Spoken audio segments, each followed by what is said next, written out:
In this video, we're gonna continue learning about who is the Pegasus Saint Seiya, Bronze Knight. Stick around, like, subscribe, share. Let's get right into the video.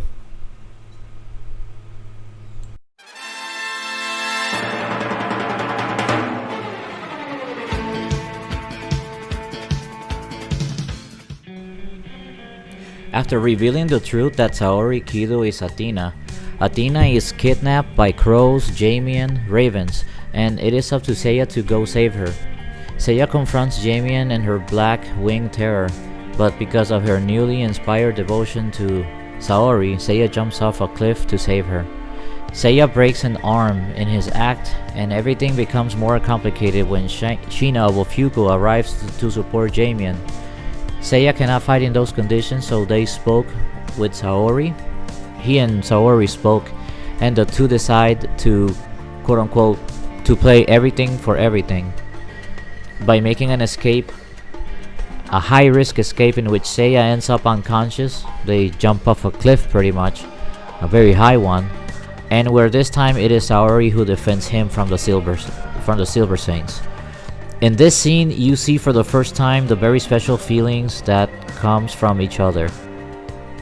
Later, being in the hospital for his injuries, he first confronts Leo's Ioria, who was sure that Saori was a false Athena. When Ioria hurts Shina by getting in the way for Seiya's attack, like she literally jumps in between the line of fire to protect Seiya with her body when Ioria tries to attack her, Ioria decides to withdraw for the moment. Given this fact, Dio de Musca, I don't know who that is. Oh, those are the Silver Saints that come after Seiya, so I'll say their names. Dio de Musca, Sirius de Canis Major, and Algeri of Hercules, who had been commissioned by Pope Arles to watch Iolia appear. This trio of Silver Saints would have killed Seiya had it not been for the sudden appearance of Sagittarius's gold cloth, who protects Seiya and defeats the Saints in a fraction of a second. Given this fact, Ioria cannot ignore the situation and decides to confront him. Saori stands in the face of the attack, and Seiya protects her by stopping him with her hands. So Ioria tries to prove that if Saori is the real Athena or not by attacking her directly wide open. And I'm quoting him when he says in the anime, if she's not the real, I have to attack you to know if you're the real Athena. If she's not the real Athena, she'll regret it. So this is what it means when it says here, and Seiya protects her by stopping him with his hands. After Seiya, of course helped by the Cosmos and Ioro's armor, return his attack, and the soul of his brother claims him for what he did, or punishes him would be a better word, he begins to doubt of his beliefs that maybe Athena or Saori is the true Athena, and returns to the sanctuary. Upon his arrival at the 12 temples or houses, Seiya defeats Arrow Remy, who has already accomplished his mission of stabbing Saori with a golden arrow in her heart. Next session is called the Battle of the 12 Houses, or Battle of the 12 Temples. The first temple is the Temple of Ares. His armor is repaired. I'm talking still about Seiya. His armor is repaired by Mu of Ares, like the others. Well, this happens when he is instructed by the Saint of Jamir, this is Mu, about the existence of the seventh sense. The House of Taurus. Seiya faces Aldebaran of Taurus, who in his first attack knocks out the other Bronze Saints. Seiya is put on the spot by Aldebaran's defensive posture. However, Seiya managed to remember the teachings of Marin, and with the help of his Pegasus kite, managed to break the position of his rival. From that moment on, he is able to see the attack of his enemy, and with the help of his Cosmos, he is able to stop the Great Horn, and then takes the Golden Saint by surprise and cuts off the golden horn of his helmet with his own arm. Seiya does not recognize in him the man who had sworn allegiance to the goddess Athena when they met before, and finally decides to confront him. But Ioria turns out to be a very difficult enemy. When he is about to lose his life, Cassius bursts into the temple of Leo and challenges Ioria, who kills him without major problems.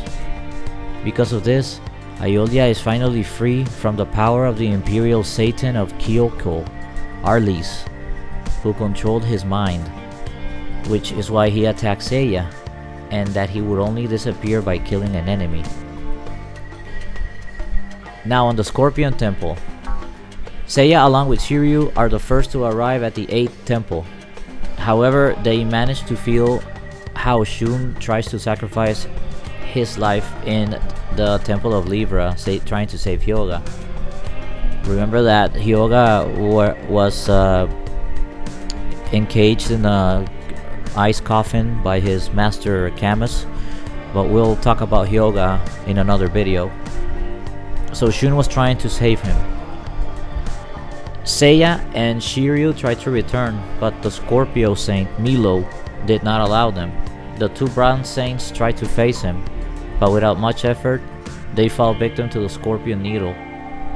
But Seiya was the first to hurting the Scorpion by ripping off the helmet from his head. Milo, without saying more, said, "I would not call him innocent, because I recognize that they have come as the Scorpion Knight, or the Scorpion Temple." The Bronze Saints did not give up and received the Scarlet Needle, for which they felt pain. When Hyoga appears to fight Milo, Seiya and the others continue to the next house. The house or Temple of Sagittarius. Here's something interesting. In the manga, the Sagittarius cloth shoots an arrow that reveals Aiolos' will, which is in the wall, written in the wall. In the anime, the Sagittarius cloth shoots an arrow that opens the entrance to a tunnel. Seiya and his companions will be subjected to numerous tests, and in the end they would discover Aiolos' will. House of Pieces. Faced with Shun's request to be the one to fight the last Golden Saint, Seiya goes ahead and mocks Aphrodite Pieces' decoy attack. Shun ties his arm with his chain and lets Seiya continue, but it was all a trap, since the last flight of steps leading to the Kyoko Arlis palace was awash with poisonous red roses, and Seiya falls straight into it. The Way of Roses. Here, Seiya would be trapped in the Saint of Pieces trap, a garden of royal devilish roses that covered all the stairs from the end of the 12th house or temple to the Kyoko Arlis palace, which leads to the temple of Athena. He would be assisted by his mentor Marin, who places his mask on him to prevent him from continuing to breathe in the deep poison of the roses. After recovering, Marin tries unsuccessfully to take him to the end of the road. Pegasus would later make all the roses disappear with his flurry of meteors.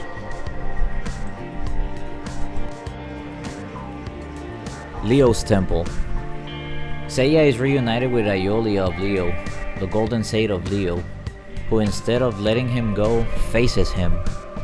Seiya does not recognize in him the man who had sworn allegiance to the goddess Athena when they met before, and finally decides to confront him. But Ioria turns out to be a very difficult enemy. When he is about to lose his life, Cassius bursts into the temple of Leo and challenges Ioria, who kills him without major problems. Because of this, Ioria is finally free from the power of the imperial Satan of Kyoko, Arlis, who controlled his mind, which is why he attacked Seiya, and that he would only disappear by killing an enemy. Now on the Scorpion Temple, Seiya along with Shiryu are the first to arrive at the 8th temple. However, they manage to feel how Shun tries to sacrifice his life in the Temple of Libra, trying to save Hyoga. Remember that Hyoga was encaged in a ice coffin by his master Camus, but we'll talk about Hyoga in another video. So Shun was trying to save him. Seiya and Shiryu tried to return, but the Scorpio Saint Milo did not allow them. The two Bronze Saints tried to face him, but without much effort, they fell victim to the Scorpion Needle. But Seiya was the first to hurting the Scorpion by ripping off the helmet from his head. Milo, without saying more, said, "I would not call him innocent, because I recognize that they have come as the Scorpion Knight, or the Scorpion Temple." The Bronze Saints did not give up and received the Scarlet Needle, for which they felt pain. When Hyoga appears to fight Milo, Seiya and the others continue to the next house. The house or Temple of Sagittarius. Here's something interesting. In the manga, the Sagittarius cloth shoots an arrow that reveals Aiolos' will, which is in the wall, written in the wall.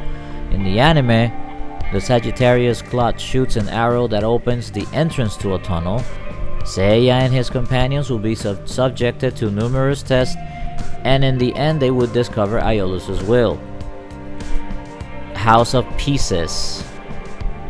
Faced with Shun's request to be the one to fight the last Golden Saint, Seiya goes ahead and mocks Aphrodite Pieces' decoy attack. Shun ties his arm with his chain and lets Seiya continue, but it was all a trap, since the last flight of steps leading to the Kyoko Arlys palace was awash with poisonous red roses, and Seiya falls straight into it. The Way of Roses.